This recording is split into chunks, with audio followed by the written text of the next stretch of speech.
Mr. D, kayaking wildlife photographer. Today we're going to have the opportunity to review a really outstanding product, and it's just out new for 2017 from Advanced Elements, the AE1009-XE or Expedition Elite. Along with this assembly of this kayak, we'll also be doing the installation of the AE1005 Rudder Kit. Due to the time expended on this particular product review, this video will be broken into three parts. The first part will be talking about the AE1005 Rudder Kit installation on the Expedition Elite. Part 2 will be the assembly of the Expedition Elite. And Part 3 will be the performance videos taken on the lake of the kayak and the rudder kit. Your written instruction pamphlet here, and it's quite great pictorial, great instructions, but I would also recommend strongly that you go up on the Advanced Elements website and watch the assembly instructions of the rudder kit on their video. So let's take a quick inventory of everything that's supposed to be in the box. On page 2 on your manual, it'll actually break it down for you. So let's go through it. The kayak rudder with split ring, it's right here, and here's your split ring. The adjustable rudder control foot braces, right here with the associated hardware. Here and here. Your rudder cables and cable sheathing, 2 each lengths of those. Here's your tubing, and here's your cable. Your rudder pull cord and lip line, which is here. One thing that I see it's not here, and I'm going to add to it. You could probably go down to a hardware store and pick it up, but I'm going to put like a mower handle or a small T-handle that'll thread through this and knot it, so I have something to grab if I want to deploy it when I'm in the boat. The next thing is the 4 each adjustable webbing straps. You can see them pictured here. Your rudder hex keys, which are in here. There should be 4 different ones in there. They're all different sizes, it looks like. Now 2 are the same size, and then 2 are different sizes. A tube of application adhesive, and the end cap, if you're going to use that. The other hardware stuff, like the Phillips screwdriver, crimping tool or pliers, and cable cutters, will be used on the routing of the cabling to set up your foot braces to the end of the rudder. You can see this is a very nice rudder. And once you have your pull cable or your pull cord on, while you're in the boat, you can pull it and lay it up. One thing it doesn't do, it doesn't sit locked in position, so you'll need something to secure that with, and that's why the T-handle, mower pull handle or something like that. And then you just release it, and it'll drop into place, and you're all set. So during the assembly process is the 1009-XE, and we're getting that all set up, and we will also be doing the installation of the AE1005. So the standard routine of getting the inflation all the way up is going to be a little bit different, because we're going to install all this stuff at the same time. So let's get going with it. So while I'm waiting for the AE1009-XE to arrive via FedEx, I'm going to go ahead and take care of the installation aspects of the foot brace assembly, adding the rudder rebound bungees and strap installation. Now the tools you're going to need for this particular task is a Phillips screwdriver, one of the supplied hex keys, the small bungee piece, which is here, the 2 straps, a pair of scissors, and a lighter. Now the reason for the lighter is once you cut the bungee piece to the length you want and all that kind of stuff, and the knots are all tied, and then you want to reburn that end so it'll melt to it and keep it taut. We're going to install the rudder rebound bungees, even though it's an optional step, because I like the idea, once they're in place, that the pedals will spring back into the upright position during use. So let's get started with the installation of the rudder rebound bungees and the strap assemblies. First, we're going to familiarize you with the pedal assembly in itself. You'll see a flag down here, and it has a locator, left side or right side. This has a L, so we'll be working with the left side right now. And that'll tell you it'll be mounted on the left side of the boat. So to get the installation started, the first thing you want to do is to rotate your pedal to approximately a 90-degree angle. Inside of that is a very, very, very small hole, and it's located right there. You take the supplied hex key, insert it until it finds the other hole, and then push it all the way through, and it locks it in position. Now, the next thing you want to do is remove the hardware from the end where the cable tensioner is, and slide down the pedal bracket here, and you'll see it opens up a hole. Here you take your bungee cord, and we're going to thread it through that hole. Thusly, we're going to tie a knot at the other end.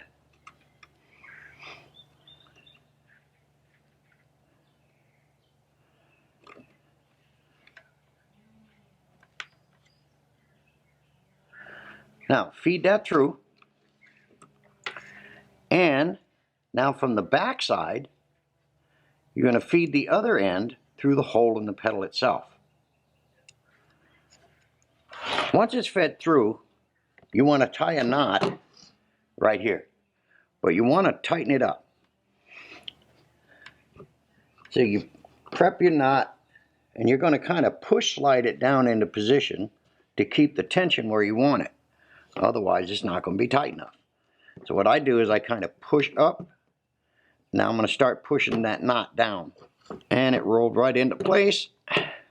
And it's nice and tight. Now it should rebound fine.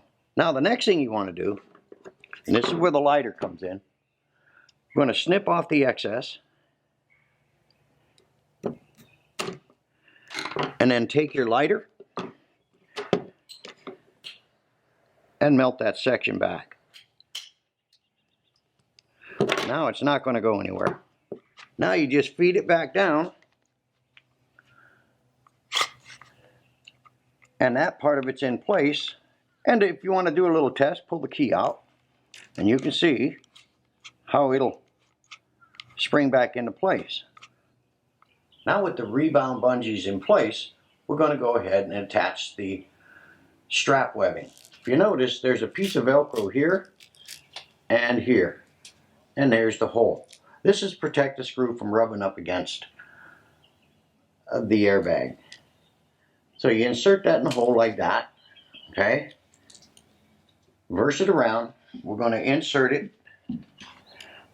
on the aft. It doesn't really matter if it's forward or aft, which one you're working, but just make sure it's the right assembly. Then what you're going to do is just tighten it down. Now your straps you want to keep perpendicular to the pedal rails. And you want to tighten these down pretty snug. Then once that strap is installed,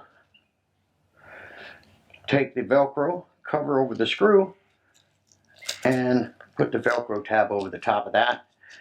That one's ready to go. Now we're going to do the other end. Same process.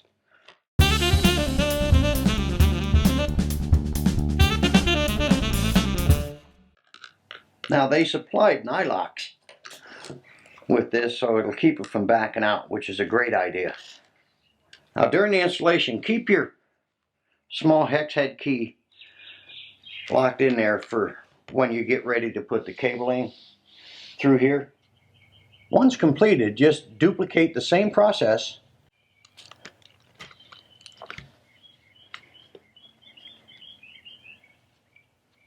and these are ready to be mounted on the main air chamber.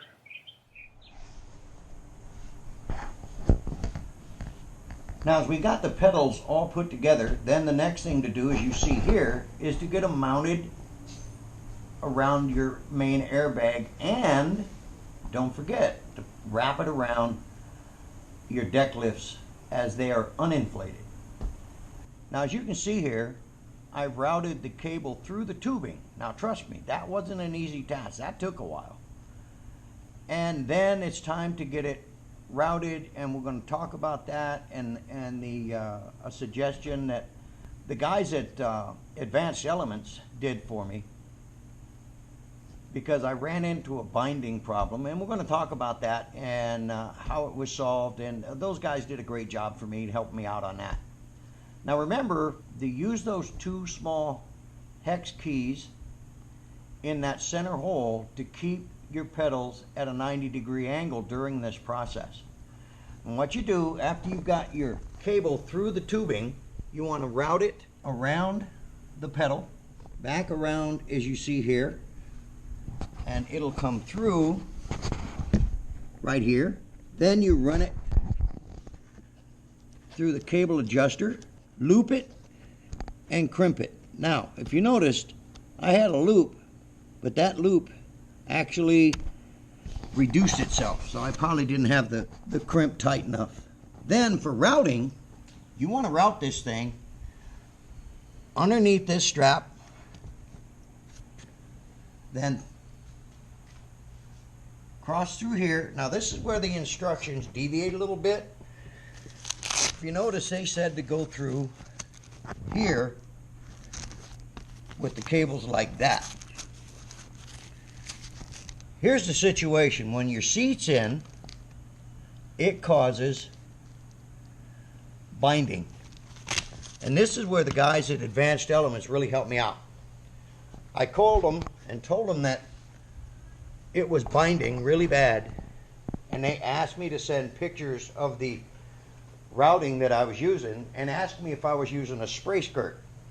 I am not using a spray skirt. So they said the least resistance between point A and B is a straight line. So as you can see, the cabling now runs through the loops of the D-ring, but not through the D-ring, through the webbing, and it goes back to the rudder area right here. Now the next thing you do is you route your cable piece through the hole here. You remove this along with that metal spacer using the supplied Allen wrench. Pull that out and then put the cable in the channel and then up through that hole. Now back approximately 6 to 8 inches of your tubing, allowing for adjustments and all that kind of thing. And then once you get ready, and I would do this once you've threaded both sides, this is when you're going to loosen this up just a little bit, pull this one taut. You still have the small hex keys in the pedals holding them at a 90-degree angle, so you know you're going to be square. And then pull these to where you take most of the slack out. Once you have that, then it's time to tighten. Then it's time to tighten this down and then reinstall the cover. Not to forget the washer that goes right here. So let's get that and get that part done, and we'll button this thing up and then pop the blade in. So once you have all your tension and you've tightened this hex head screw down, go ahead and put the cover on. And get the front one done here.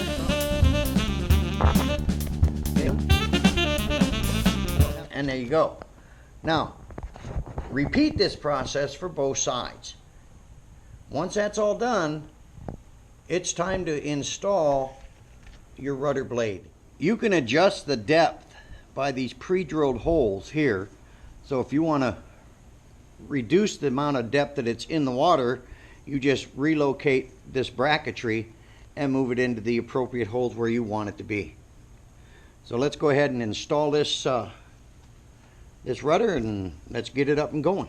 Okay, when it's ready to go, you see it here, and it'll pop into place. Now, One of the modifications I did, because you know you get a pull rope, but this does not lock into place, as you can see. So what I did is I took a small carbina clip right here and made this hole just a tad bigger. Reason for that is they say when folding the boat you want to pull your rudder out of its carriage. So what I did, because I did not want to restring the pull cord every single time, was to put a carbina clip on one end, and I'll show you the T-handle system. You can see I've already got this preset, so when I go to launch it, it won't hit anything while I'm getting ready to go out. So what I did is I routed this through the D-rings, routed it through the combing opening here. Then I took a small T-handle, I knotted it on each end and put a T-handle here. Then I looped it and put a carbina clip right there. So when I'm ready to drop it in the water, all I have to do is release this and it'll drop right down. So when I'm in the water and I want to bring it up, I can bring it up and then connect it to the carbina clip and it'll stay there. Lastly, you remove your small hex head keys, and we're going to do a functionality test on the pedals. So I'm back here, the keys are out. As you can see here, they're at a 90-degree angle. So I'm going to look back here and then do a test. Okay, and then do a test. And as you can see, they are operating fine. And the way that works, it's pressure on one side and pressure on the other side. So when you're pedaling, you're like this. So as you can see how they move like that. And that's the action that you're going to get in the back.